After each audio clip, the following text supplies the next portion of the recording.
Ռուս զինվորները դրոշները ձեռքներին մտնում են Ստարայա Նիկոլաևկա գյուղի կիսակառույց միջինություն ու բարձրացնում ռուսական եռագույնը։ Հարավային զորքի 10-րդ տանկային գնդի զինծառայողներն են այսօր գրավել ուկրաինական բնակավայրը, կադրերը Ռուսաստանի պաշտպանության նախարարությունն է տարածել։ Ռուսական բանակը այս գիշեր նորից ռմբակոծել է Կիևը, Ուկրաինայի մայրաքաղաքի երկնքում 60 ԱԹՍ է հայտնվել, 2 մարդ վիրավորվել է, վնասվել է գյուղատնտեսական մի ձեռնարկություն։ Ռուսաստանին բանակցությունների սեղանի շուրջ նստեցնելու համար Միացյալ Նահանգները ուզում են նորից դիմել պատժամիջոցային քաղաքականությանը։ Ամերիկյան լրատվական աղբյուրները տեղեկություն ունեն, որ Միացյալ Նահանգների նախագահի մտքին կա այս շաբաթ սանկցիաներ կիրառել Ռուսաստանի նկատմամբ, սահմանափակումները հավանաբար չեն ազդի բանկերի վրա։ Պարբերականները նաև գրում են, որ Թրամփը հոգնել է խաղաղ կարգավորման փորձերից եւ մտածում է դրանցից հրաժարվելու մասին, եթե իր ջանքերը արդյունք չտան։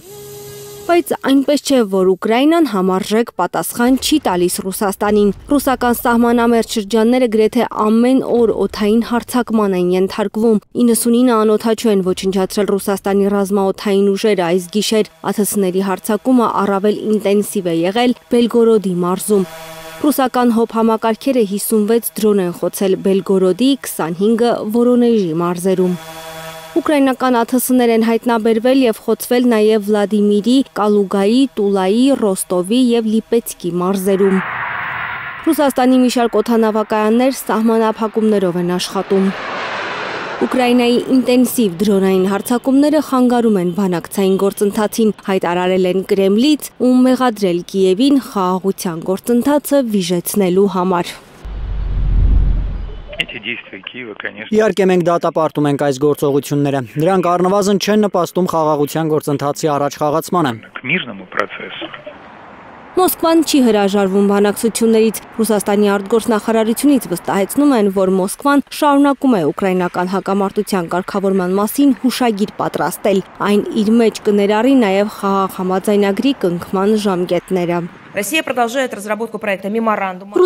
շարունակում է մշակել ապագա խաղաղության պայմանագրի վերաբերյալ հուշագրի նախագիծը, որը սահմանում է մի շարք դիրքորոշումներ, ինչպիսիք են կարգավորման սկզբունքները, հնարավոր խաղաղ համաձայնագրի ժամկետները եւ հնարավոր զինադադարը որոշակի ժամկետով։ Եթե ընդգծում եմ, համապատասխան պայմանավորվածություններ ձեռք կբերվեն։ Բայց Ռուսաստանը չի պատրաստվում խաղաղության համաձայնագիր ստորագրել Ուկրաինայի գործող իշխանության հետ։ Մոսկվան բազմիցս ասել է, խաղաղության մասին փաստաթուղթը կստորագրվի լեգիտիմ ղեկավարության հետ, երբ Ուկրաինայում ազատ ու արդար ընտրություններ անցկացվեն։ Հասմիկ Սերոբյան, Նորայր Հակոբյան, Հայլուր։